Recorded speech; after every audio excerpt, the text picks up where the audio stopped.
Dictation शुरू होगी 5 second बाद। 5 4 3 2 1 स्टार्ट। हरिद्वार में जनवरी 2027 से शुरू होने वाले अर्धकुंभ की तैयारियां तेज हो गई हैं। श्रद्धालुओं की सुविधा के लिए बड़े पैमाने पर हरित घाट विकसित किए जा रहे हैं और घाटों पर हरित पट्टियां विकसित कर उन्हें पौधों से सजाया संवारा जा रहा है। आवागमन आसान बनाने के लिए फ्लाईओवर और गंगा समेत अन्य नदियों पर पुलों का निर्माण हो रहा है। हाईवे एवं संपर्क मार्गों के चौड़ीकरण पर भी सरकार का विशेष ध्यान है ताकि अर्धकुंभ के दौरान किसी तरह की असुविधा न हो। मुख्यमंत्री स्वयं निर्माण कार्यों की मॉनिटरिंग कर रहे हैं।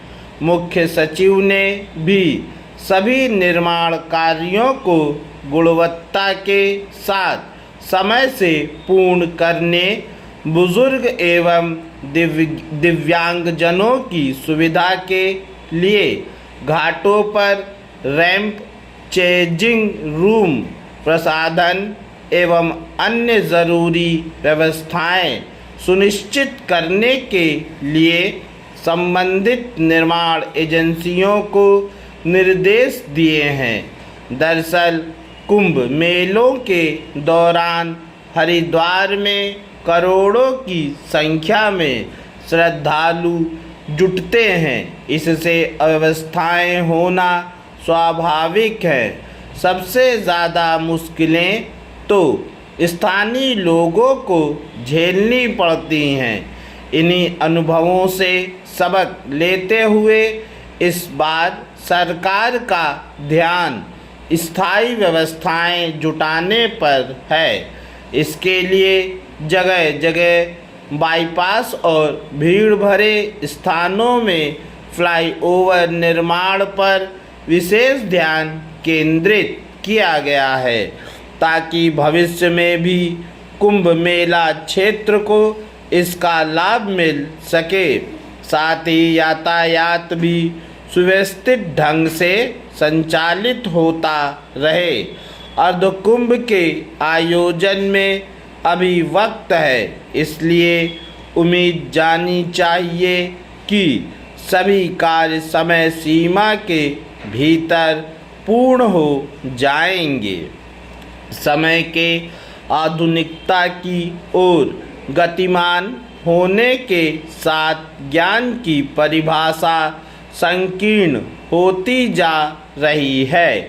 आज विभिन्न विधाओं और शास्त्रों की शाब्दिक व्याख्या या जानकारी को ही ज्ञान के रूप में परिभाषित किया जाने लगा है, जबकि आत्मज्ञान ही सभी प्रकार के ज्ञान का मूल है।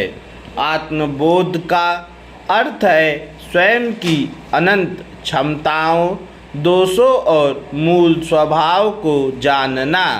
जब तक हम स्वयं को नहीं जानते हैं तब तक सारा ज्ञान अधूरा है। अज्ञानतावश मनुष्य स्वयं को केवल हाड़ मांस का शरीर या समाज द्वारा दी गई पद प्रतिष्ठा पर आसीन व्यक्ति ही मान बैठता है। यही संकुचित दृष्टि अहंकार और दुखों का मूल कारण बनती है। अनुभव के आधार पर कहा गया है कि आत्मज्ञान के बिना शांति संभव नहीं है। जिस प्रकार कस्तूरी मृग अपनी ही नाभि से आने वाली सुगंध को बाहर के जंगलों में खोजता फिरता है, वैसे ही आनंद का स्रोत हमारे भीतर है, जिसे हम भौतिक वस्तुओं में तलाश रहे हैं। पूर्ण विराम।